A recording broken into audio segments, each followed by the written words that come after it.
السلام عليكم ورحمة الله وبركاته. ازيكم عاملين ايه؟ بسم الله الرحمن الرحيم، والصلاة والسلام على سيدنا محمد وعلى آله وصحبه أجمعين. النهاردة هنعمل مع بعض شاورما الفراخ. الشاورما من الأكلات الخفيفة والمحببة والسريعة، محببة لكتير مننا والأطفال والكبار والجميع صراحة. هنشوف مكوناتها وتفاصيلها مع بعض. هيبقى معانا أي كمية من صدور الفراخ، يعني نص كيلو، كيلو، حسب عدد الناس اللي هتاكل. هنجيب كمية ونغسلها كويس جدا ونقطعها قطع صغيرة بقدر الإمكان. يعني لا هي صغيرة قوي زي كأنها مفرومة، ولا هي كبيرة قوي، متوسطة كده، بس ايه قد عقلة الصباع كده. وهنجيب معانا بقى أي الكمية اللي احنا عايزينها. بعد ما نغسلها ونحطها في مصفى تنزل كل المية اللي كانت عليها. هنجيب بقى 3 معالق زيت، 3 معالق طحينة خام معلهاش أي حاجة، 3 معالق خل. هيبقى معانا برضو 3 معالق زبادي، ومعانا شوية توم مفرومين كده. ومعانا بقى البهارات. الأول هنقطعنا طبعا البصل شرايح والفلفل والحاجات دي، بس هنخليها للآخر. معانا البهارات بقى، ربع معلقة شاي كبيرة مليانة، يعني فلفل أسود، توم بودر، بصل بودر، كمون، وكزبرة ناشفة، يعني وبهارات 7 بهارات أو بهارات فراخ. هنجيب بقى بولة ونحط فيها بقى المكونات بتاعتنا الأول كلها السائلة. الزبادي قلنا 3 معالق زبادي، 3 معالق طحينة خام، و3 معالق زيت، اللي هو الزيت النباتي العادي. بستخدم صراحة الزيت النباتي العادي يعني. وهنحط الخل. أنا هنا نسيت الخل لكن هحطه بعدين يعني. هنحط نص كمية التوم المفروم في التتبيلة، وبعد كده النص التاني هنحطه أثناء ما احنا بنسويها. حطينا بقى البهارات كلها لو لاحظتوا هنا انا ما حطيتش ملح، بحط الملح قبل ما اطفي بشويه، يعني بعد ما اسويها كده قبل ما اطفي بشويه بظبط ملحها، لانه ممكن يكون الفراخ واحنا بنغسلها شربت مننا ملح، فرمين التوم بملح، فممكن ما تبقاش محتاجه. هنقلب بقى كويس الخليط بتاعنا، كويس جدا، نمسكه مع بعض، وبعدين ننزل عليه بالفراخ. تقدري بقى تتبليها من قبلها بليلة، من الليلة اللي قبلها، أو تتبليها قبلها بساعتين أو ب3 ساعات، أو يعني أو الصبح لما تصحي أيا كان. كل ما تقعد في التتبيلة، أي حاجة بتشوي أو بتتحط في التتبيلة، سواء بقى كفتة أو فراخ أو كباب حلة أو أي حاجة، قصدي كباب هيتشوي يعني. كل ما تقعد في التتبيلة كل ما بيكون أفضل. بنغطيها بأي غطا أو بستريتش وندخلها التلاجة. أنا هنا طبعا كنت مستعجلة يعني، فكنت مجهزة عندي من قبلها فراخ متبلة. دي اللي هشتغل بيها دلوقتي.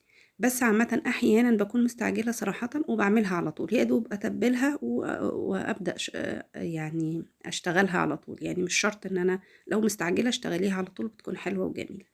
باحط بقى معلقة سمن بلدي. سمن بلدي مهم جدًا. معلقة سمن بلدي وشوية زيت، يعني باخلط في التشويح زيت على سمن بلدي. استنى طبعًا يتقدح كويس جدًا، وأنزل عليه بقى بالفراخ تاخد صدمة، ونكون يعني حريصين إن الطاسة تاخد كل الكمية، يعني الطاسة ما تاخدش كتير، تاخد الكمية يعني على قدها، تاخد كمية على قدها، ما نملاش الطاسة أوي. تمام. آآ لإنه إحنا مش عايزينها تنزّل مَيّتها وتبقى كإنها مسلوقة. يعني أنا لو معايا كمية كبيرة، يا إما أشتغل في طاستين، يا إما أعمل حبّة، حبّة على قد الطاسة. أنا هنا حطيت الخل أهو لإني كنت نسيته، حطيته دلوقتي وقلّبته. فأنا هنا أعمل على قد الطاسة بالضبط، ما أعملش أكتر من كده. أكتر من كده هتنزّل مَيّتها وهتبقى كإنها مسلوقة. أنا عايزاها تاخد صدمة وتاخد لون وبعدين أقلبها. فلو معايا بقى كمية زي ما قُلت لكم كده، نركنها نحط، وبعد ما تاخد اللون بتاعها نفضّيها ونحط في الطاسة تاني زيت وسمن، ونشتغل تاني لحد ما نخلّص الكمية وهكذا. أنا هاحطها هنا شوفوا يعني يا دوب هي على قد الطاسة مش أكتر من كده. بس طبعًا ممكن يعني لو إحنا يعني عدد كبير هياكل، هابقى محتاجة أكتر من كده. أخلّص بقى الكمية دي وأفضّيها وأحط من جديد شوية سمن ومعلقة زيت، شوية زيت يعني معلقتين زيت على معلقة سمن كده، لحد ما نخلّص الكمية كلها. أمّا أحس إن هي بقى خدت لون من تحت كده، أبتدي أقلّب فيها بقى، لإن لو قلّبت قبل كده هتنزّل مَيّتها وهتبقى بتتسلق، مش بتتشق، وأنا مش عايزاها تتسلق. طبعًا هافضل أقلّب فيها كده لحد ما تاخد لون خلاص معايا.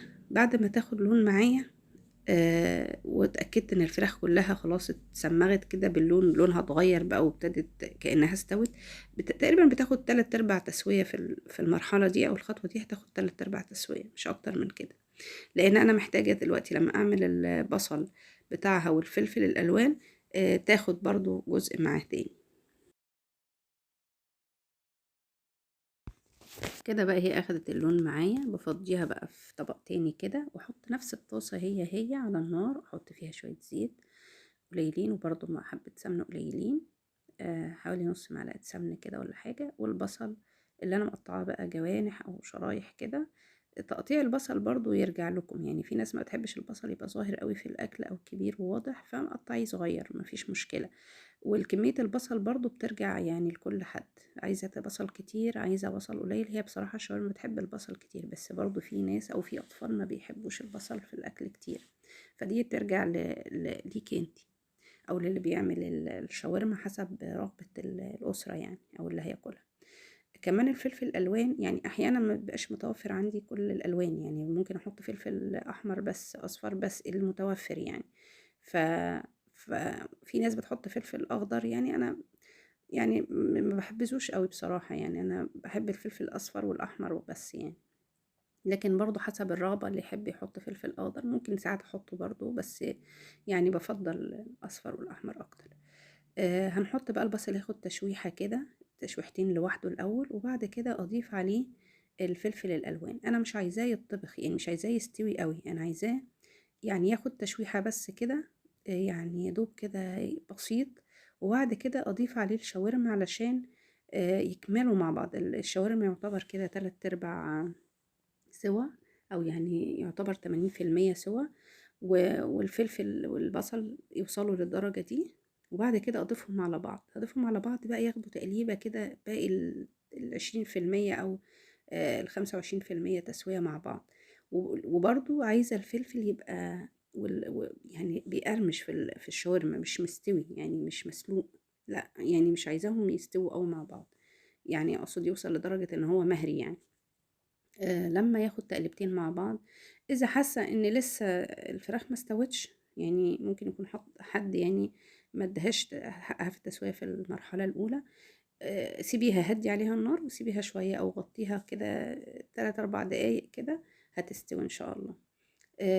كده بقى هي وصلت لمرحله السوا خلاص، اخدوا مع بعض التسويه اللي انا عايزاها. هنزلها بقى، افضيها في حاجه او اخد منها على طول وابتدي اعمل سندوتشات. بصراحة هي أكلة سريعة وجميلة ومحببة زي ما قلنا للكل، فبتبقى يعني بيبقى حلوة للأطفال وللكبار. في يوم الشاورما ده بيبقى جميل. ممكن تعملي بقى جنبها بطاطس محمرة، تعملي بيها بقى سلطة مشكلة، يعني اللي بيحب بقى يحط البطاطس جوه الساندوتش يحطها، اللي بيحب يحطها بره يحطها ياكلها جنبها. ده شكل الشاورما ما شاء الله، يعني الألوان فيها حلوة قوي كلها جميلة.